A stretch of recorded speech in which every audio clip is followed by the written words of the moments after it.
Since we are talking about future, and we are talking 7 years from now, and 7 is always a lucky number. So, and we have a lucky person who is going to moderate also.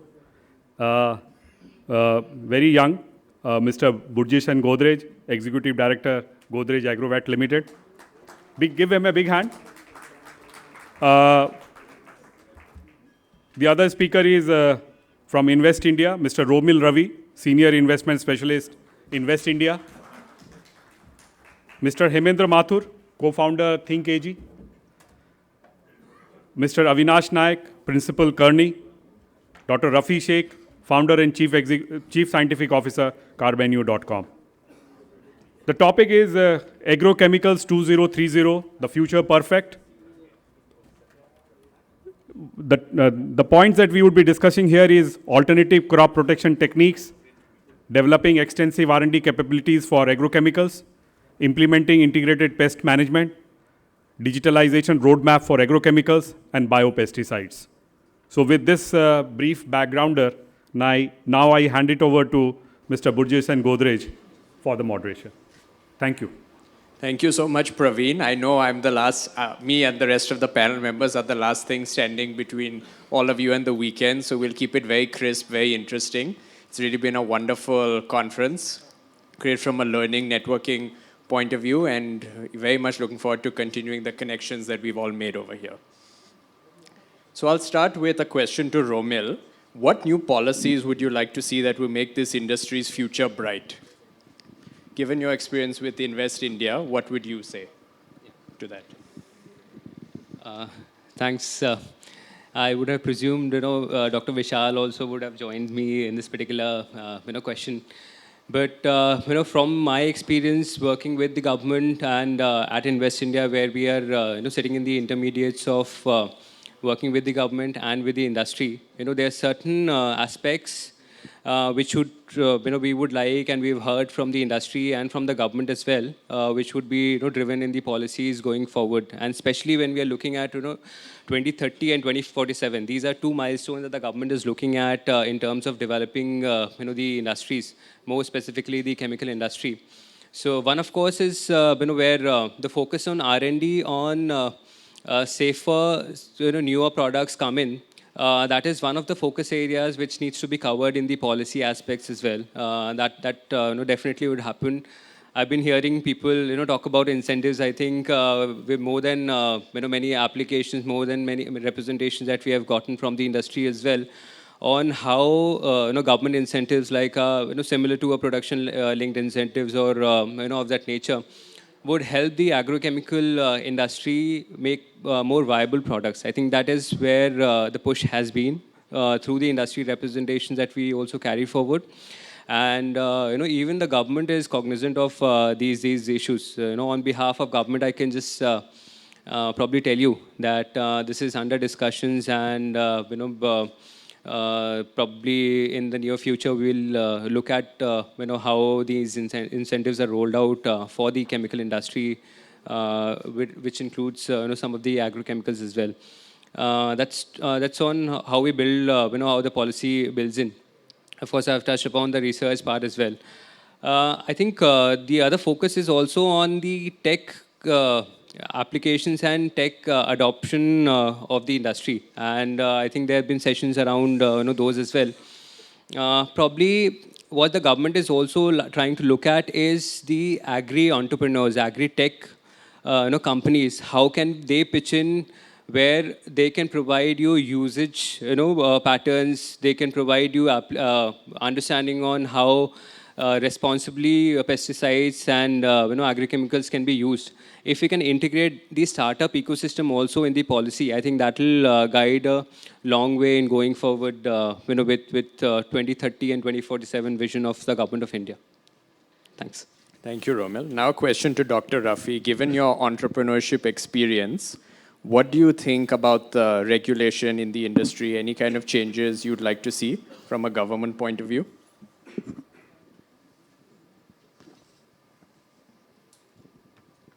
Thank you for giving this opportunity, ICN, and also the panel member. I'm a scientist. As a professor, I became an entrepreneur and pursuing the digitization in a chemical industry from 2015 onwards. And the day one, we are taking the digitization is the future for the industry. And we are also working closely with the government and all the stakeholders. How digitization is changing the entire industry and taking to the future. So that's where we are always ahead of thinking of the digitization and the future. From our as an entrepreneur side, what we are envision and what we're looking here. Next coming as a topic has given 2030. So what is needed for India to be self-sustainable and making the bigger impact here? Most of the industries has forgetting about the R&D development. So whenever we have seen into the other industry, particularly about the chemical industry, we have seen the huge research companies or the service companies in a pharma sector. But whereas in a particularly agrochemical, research and development we are not seen as a particularly from my perspective, it's not majorly has been contributed. And if we can talk about the CRO, CDMO and research companies, we have named it for 28 to 25 companies are working in the CDMO, CRO services are research-based companies in India or from the pharma side or other sector. But very few are rare in a agrochemical sector.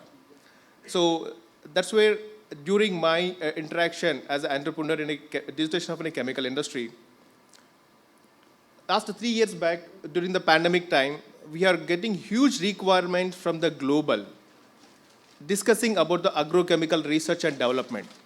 So some of the companies from 80% are from the European companies.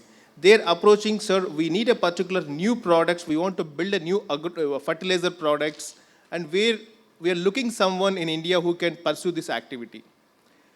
And we are seeing very few, we want to talk to all the chemical industries, particularly from the research or drug discovery companies. And they're saying that agrochemical, we have not seen any bigger change or we are not seeing any future there. So that's where nobody has, from our understanding, very one or two companies has taken this as a future.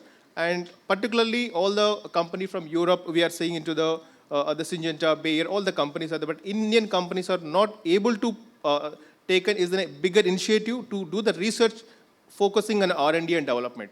And we are seeing most of the company, based on our research, 70% we are getting an import of an active or technical from India, and it is going only the formulation. Just you are taking the material and we're talking about the value changes. So we are getting a huge product from the other countries and doing the formulation, exporting and creating the value. But if you want to do from ourselves, doing a research basic from the discovery to the commercialization, that can be bigger impact. And the policy has to be bring focus on R&D and development and bring bigger impact in the future. Very good points. Thank you. Now I'll open it up to all the panelists. Given the budget on 1st Feb, what do you think the impact will be on the sector, given some of the announcements were in the budget? A lot was spoken about regarding agriculture. So how do you think it will impact the sector? Maybe I'll go. Sure, go ahead. So thanks, Burgess. Thanks, ICN, for this opportunity. If you look at it, as a policy of the government, the push has been to double farmers' income, right? And that augurs well in the long run for the ag chem industry, right? One of the things we've observed globally is farmers are their willingness to use ag chem is not necessarily linked to price of the ag chem. And the reason for that is because their incomes are high and ag chem is a small fraction of their overall cost of farming, if I may use that word. In India, however, that's not the case, right? Because the farmer is on a hand-to-mouth existence more often than not. So this entire theme of pushing and giving incentives, pushing farmers, be it the millet program, which is expected to further increase farmer income, is a sign in that direction where consumption of ag chem is likely to go ahead, right? There's obviously a push also for more sustainable forms of agriculture. Some of that would impact overall consumptions of pesticides because there's a push for organic. But I think thematically, doubling farmers' income, pushing and giving more money in the hands of farmers augurs well for the industry at a thematic level. Very good, thank you. And Avinash, could you talk a bit about what the private sector could do? to ensure that India becomes a global manufacturing powerhouse in AgroChem? Absolutely. I think, the last few years have been, we've heard a lot of China plus one across many sectors, right? And I think AgChem is one of the places where it's actually playing out, right? And in the morning also we had a panelist who spoke about it as to how the last 5 years and the next 5 years and hopefully the decade is there for us.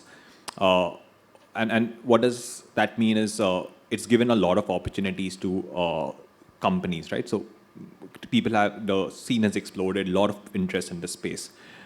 Historically, one of the things that Indian industry always faced a crunch of was capital, right? And for a change, capital is no longer the constraint, or not as much of a constraint.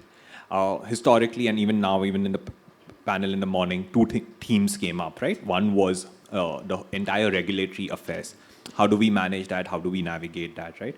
And the second is infrastructure. We put up chemical parks, but we do not necessarily have the infrastructure. I think these two are a solve for the government.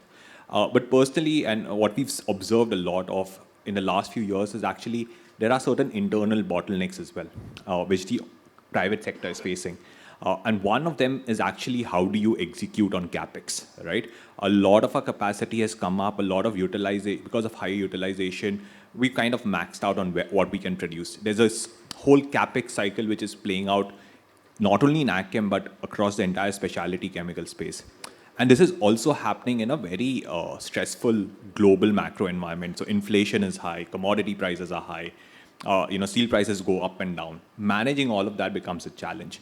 And AgChem companies, specialty companies, haven't really not been exposed to this, right? We've seen people investing CapEx, which is almost equal to their revenues, right? And that's never happened historically. So the internal capabilities is probably the biggest challenge we see companies having to overcome, right? And thinking about how do you get some of this talent, maybe from outside the industry, working with some of your stakeholders. You have design engineering firms, you have contractors, working closely with them, because even they are seeing a huge boom of CapEx, so they are also stretched. And last but not the least is also technology and digitization.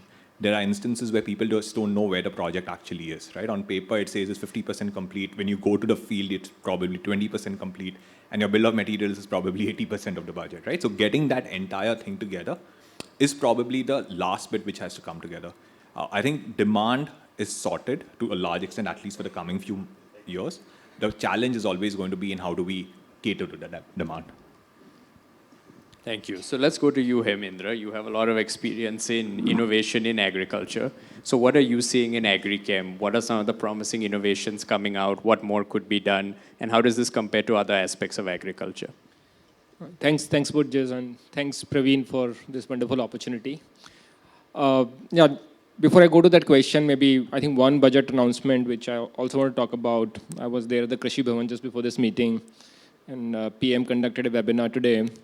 So I think this whole open digital ecosystem, this agri-stack, which is being announced, to me, that's going to be the biggest game changer in Indian agriculture for many, many years. The biggest challenge for any agrochemical company, a cattle feed company, a tractor company, a food processing company, is the first and last mile access to the farmer, right? The physical access makes a lot of models not scalable, right? So if you build the digital access, if you know who the farmer is, where he or she is located, the farm area, the crop that he or she is growing, I think you are opening an ocean of data. And the best part is government is keen to make it open source. So it's not that the government is going to use it for DBT and some PSL lending, but it's going to be available to the players sitting in the room, to startups who are working in this area. So I think that will bring the transactional cost of farmer access significantly down. And you can build multiple APIs on this basic stack which government is building, and it will drive a lot of innovations. And I think any player who's part of the industry has to rethink businesses from that perspective. So it's like a sort of UPI equivalent. Of course, it's much more complex in my opinion. So I think that's one thing I want to talk about. Coming to startups and the innovation that we have seen in the sector, clearly there's the kind of digitization that we have seen in the agri value chain in the last 5 to 7 years. We have never seen before, thanks to COVID. The adoption level is also going up. I think from an industry perspective, 2 or 3 things which are going to change. One is a lot of this agrochemical selling or selling of seeds, fertilizer, when cattle feed, is kind of prescriptive selling. You know, you get a lot of data from the field, from the crop, from the soil, from the weather, and then you give a prescription, right? A lot of it is right now gut feel. You know, either the farmer's gut feel, or the extension worker's gut feel, or the input dealer gut feel. I think a lot of this prescription will become more and more data driven. So I think there'll be a lot of granularity, there'll be a lot of timeliness, and there'll be a lot of accuracy the way you do the diagnosis. And I think to that extent, what you are going to apply to a particular field or a farm will become very, very specific. So I think industry, either on their own or in the partnership with startups, have to develop that capability. You know, I think that is going to be a big differentiation between forward-looking companies and otherwise. And second, I think a lot of extension which used to happen physically, I think a lot of it will become digital. You know, the kind of traffic I see on YouTube, Facebook, WhatsApp from farmers is mind-boggling. I think the use of video, vernacular, voice, I think this is the three pillars of farmer communication from a social media perspective. I think that will become more and more important. So I think companies sitting in the room have to create a lot of content which is self-explanatory, which farmer can understand and relate to, and then build a content to commerce platform. I think that is how the distribution would change in time to come, right? And I think one more thing which is emerging, though early stage, is the convergence of agri-tech and fintech.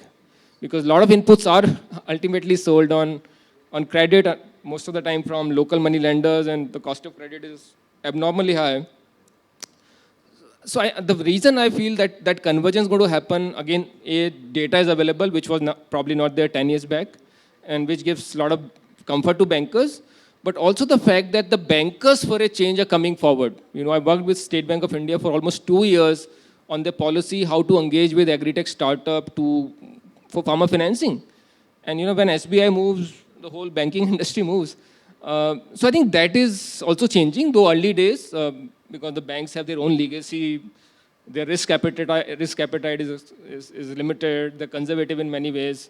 But I think thanks to data, digitization, innovation, we are going to see a lot of change in farmer financing. It's almost $220 billion or $250 billion of PSL lending alone. And if you club post-harvest financing, cattle financing, blah, blah, blah, it's probably a $500 billion plus market in rural area, right? So I think that will also bring very interesting changes. Hopefully, will reduce the cost of capital for Indian farmers, which is usually high, upwards of 20%, probably bring it down under 10%, make farm economics work on smallholder farmer. So I think these are some of the fundamental changes that I see where technology, innovations can drive a lot of change, but I think it won't happen unless we partner. I think this is one of those ecosystems, you can't build it all. Irrespective of what size of the company you are or what stage of the startup you are, you have to work together. Industry, startups, FPOs, universities, government, state government, district administration. I think they have to come together to make it happen. Yes, Romil, you had something to add?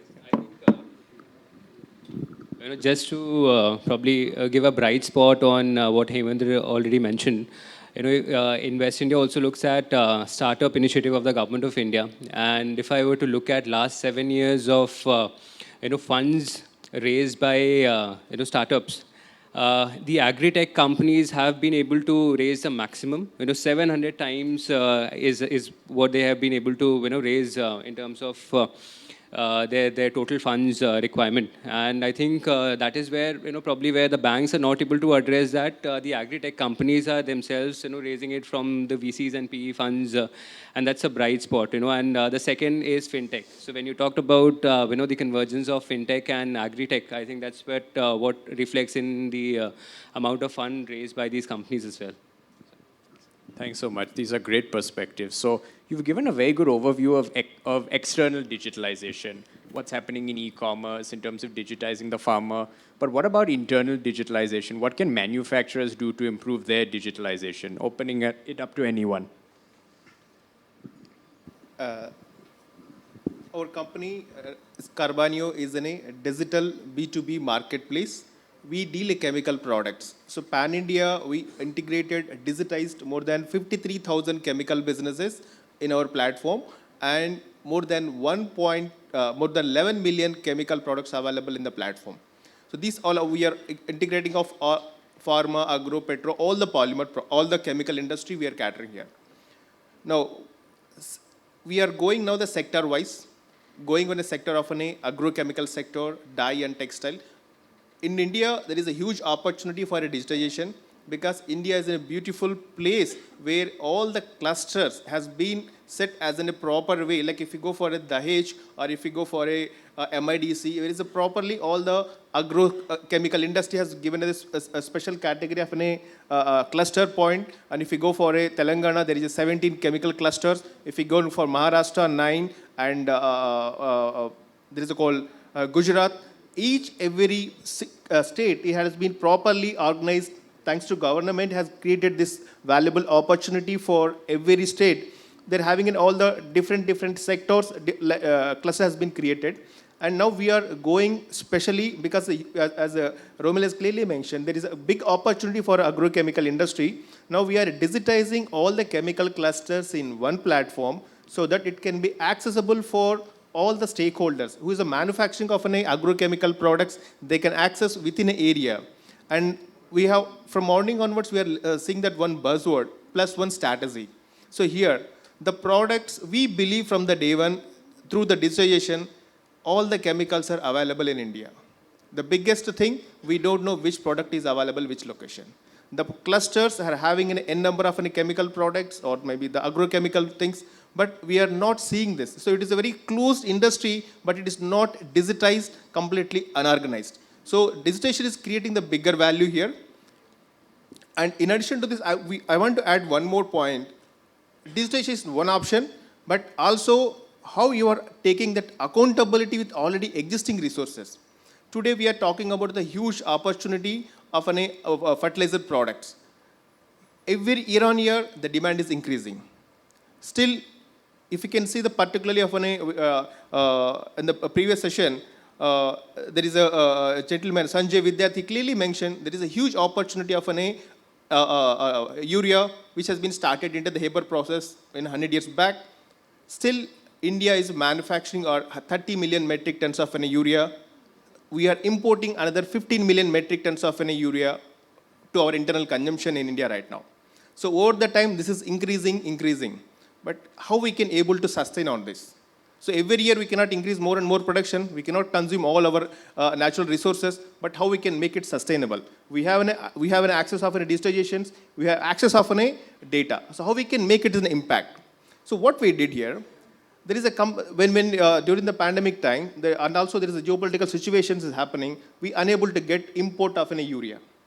So what we did, why it is a huge urea is required? So if we can take about the accountability here, per hectare we need 60 kilos of nitrogen. It's a fertilizer, nitrogen fertilizer is required.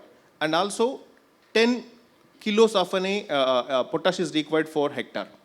But reality in India or any other countries, per hectare there instead of 60 kilos they're consuming 350 kilos to 400 kilos.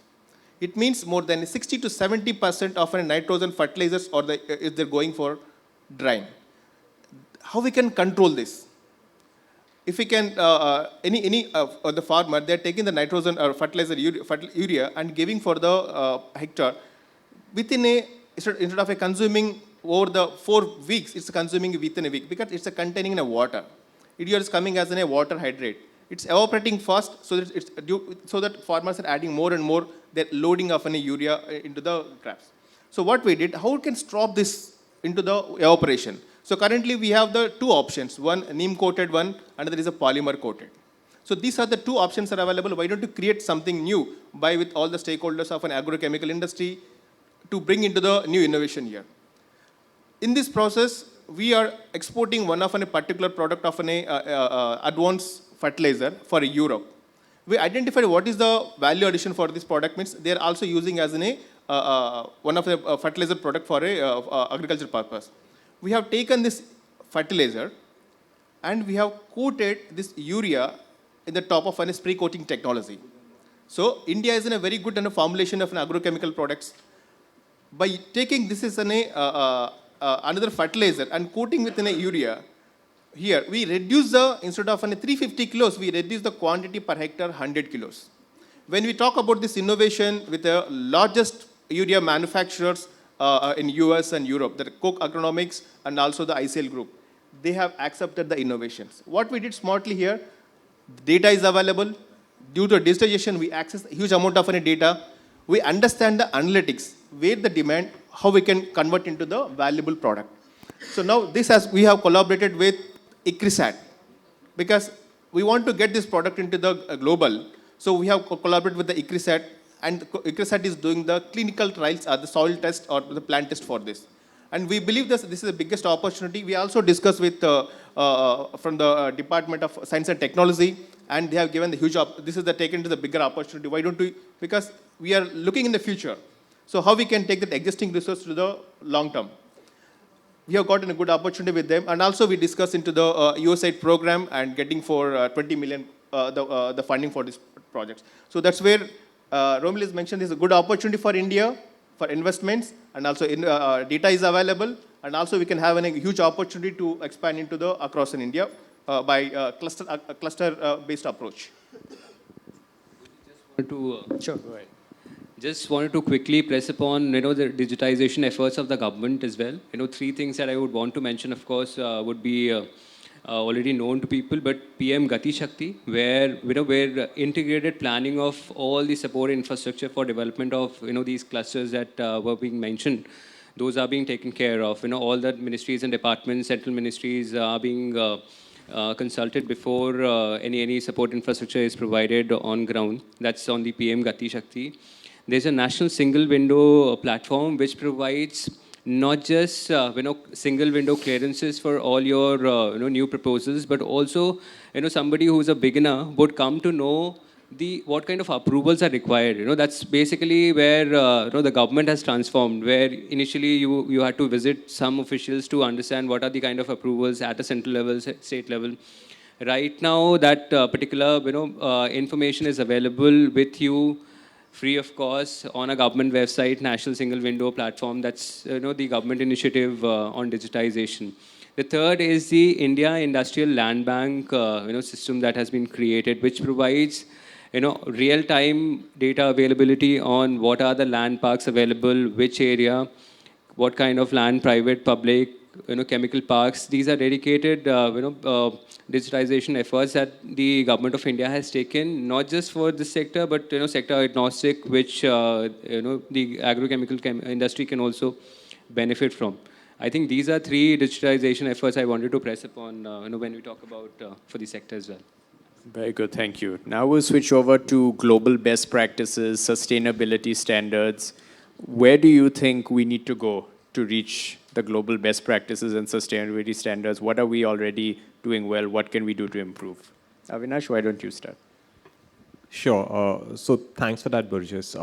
If you look at it, I think the industry is seized of this, right? A lot of the industry folks are exporters to markets like Europe, Americas, where the push for sustainability is a lot higher. So I think they're very cognizant of the need to do it, right? That's one. Second, I think internally in India also the stakeholders, be it the financing institutions or the access to finance for green initiatives, the push from employees, in fact, all of this makes, at least we believe, the industry is aware, right?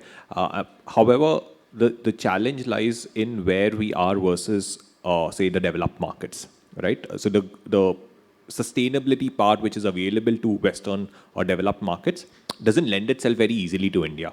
And I'll illustrate this with a couple of points, right? So in the West, boilers are no longer being run on hydrocarbons as much, right? And one of the alternatives to that is biogas.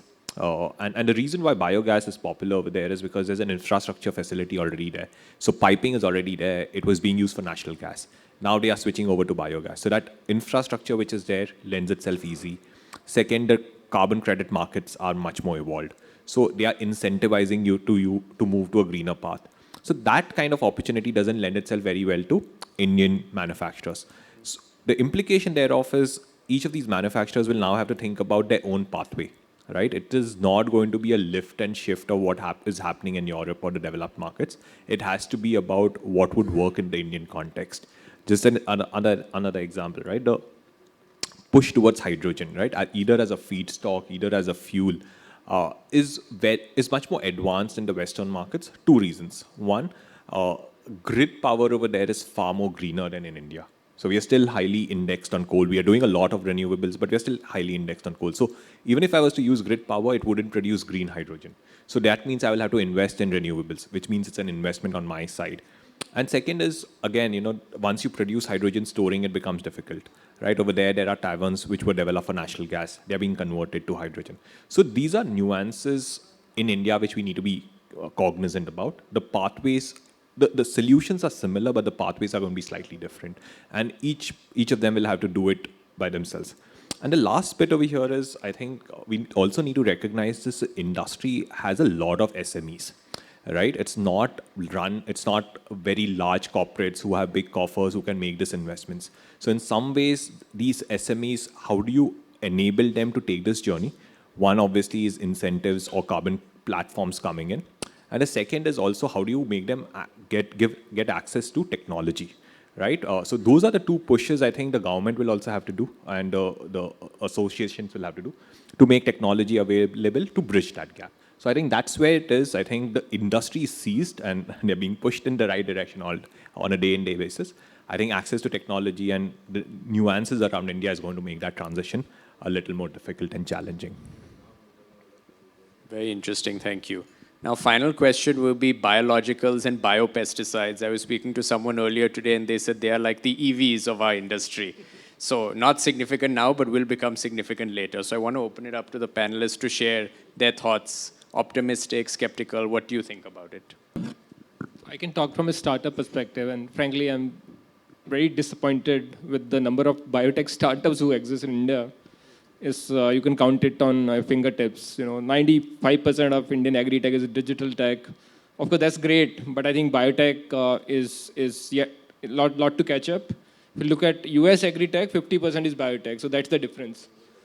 And I think one of the challenges here is the gestation time, is for any molecule to be developed, any product to be developed, I think at least few years, then some validation from a government body, then go to market, then multiple validation in different agroclimatic zones. So I think it needs catalytic capital. I don't think conventional venture capital is going to work here, in my opinion, given the current state of ecosystem. So we need more catalytic capital, which is more patient, and a lot of participation from the institutions, be it biotech institutions or ICR or IARI or wherever, so that we can take it to another level. Fortunately, the demand side story is looking pretty good, right? But we don't have enough. From an innovation perspective, I'm sure all the companies sitting here, they have a good bio portfolio and everyone is working upon it. But in my opinion, a lot to catch up. Just one additional point on the demand side. I think historically there's been a lot of products being pushed as pesticide, biostimulants, which may or may not have yielded the right results, right? And it wasn't a very well-regulated market. So I think even on the demand side, there is a bit of education that has to happen with the farmer saying what is different between then and what is it now. And linked to that is also probably a little bit more regulations around it so that spurious products are, not being allowed to sell to farmers. I think that in the short to medium term has to be a process that gets started. Otherwise, the farmers, they get burnt when they buy spurious products, and then, just converting them back and getting them back to believing in it is a bit of a challenge. So I think that's the other part from the demand side that will have to play itself out. Just one other build on that is I think, the whole story of biostimulants and biopesticides has been happening for a while now. I think the push has to also come a bit from the end consumer of these products, right? Which is the retailers or what have you. It's only then that the farmers will be incentivized to start using it. I think a lot of push today is coming from manufacturers, and that is there's always a mismatch of incentives, right? And the farmer doesn't always trust it. Why is he selling me this product? Is he making more money? What is the reason? So the pull also has to be created with the end industry. I think that's when this thing will explode a lot more. Adding to this, the supply chain in agrochemical, particularly the pharma side, is very tough. So most of the SMEs, if we can accountable for agriculture, 81% are from the SMEs, and 16 are the medium-sized companies are there, and only 3% will be the big enterprise companies. So if you want to implement anything or we will educate with them, we have to completely focus on the SME sector strongly with them, so that they are influencing with the farmer, because supply chain has been as well tightened or very closely working together. So if we can directly educating with them to the farmer, so there is always this reference factor is there. So if somebody is using the product or somebody is given the reference, it typically happening within a closed circuit. So if we can bring anything in the top layer and informed for them to push the policies or push the new, like in a biostimulants or any biopesticides, so they are not immediately to accept this. So it has to be, it's like, it will take time. We have to start at least right now, and maybe within 5 years, we can able to convert into the, push more and more biopesticides and the bioproducts also into the agriculture here. Very true. Thank you. Do we have time for audience Q&A? Sure. Anybody would like to ask a question? Sure. Please stand up, identify yourself, and do ask. Yes. Thank you. I am Yagnik. I am from Equidix. We are a software automation system integrator company. My question is, when we talk about the digitization which is internal for production houses, so what are the priorities for internal digitization? Like 2-3 things comes into my mind. That one is factory automation to collect the washing data on real-time basis and business analytics based on that. That is one. Second thing is track and trace of your finished goods from production shop floor to dealer, which can also, as you said, it can also anti-counterfeit feature and sales promotion activity and visibility and getting big data.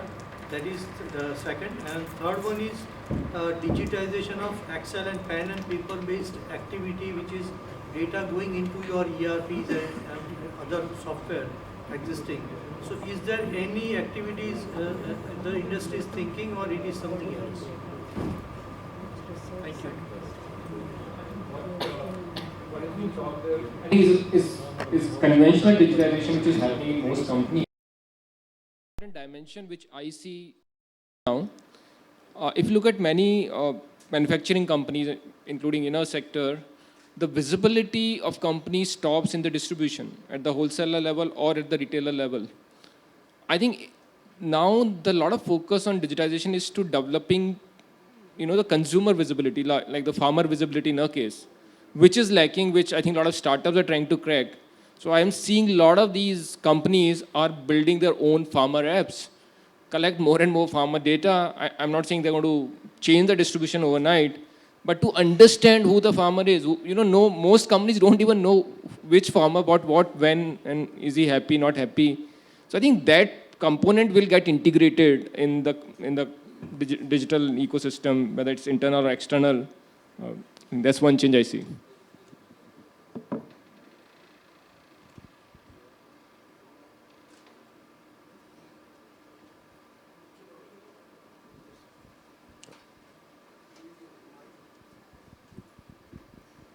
This is very interesting session. Frankly speaking, we liked it. And Sir, please use the mic. yeah. So in the previous session, when we saw the video shown by Mr. Harish, and it was excellent. We felt proud on so many things. Number one, number two. But when next session started, I think Mr. Vidyarthi, productivity. Where is our productivity? No doubt we have seen in the past many years it is not increasing that it should be.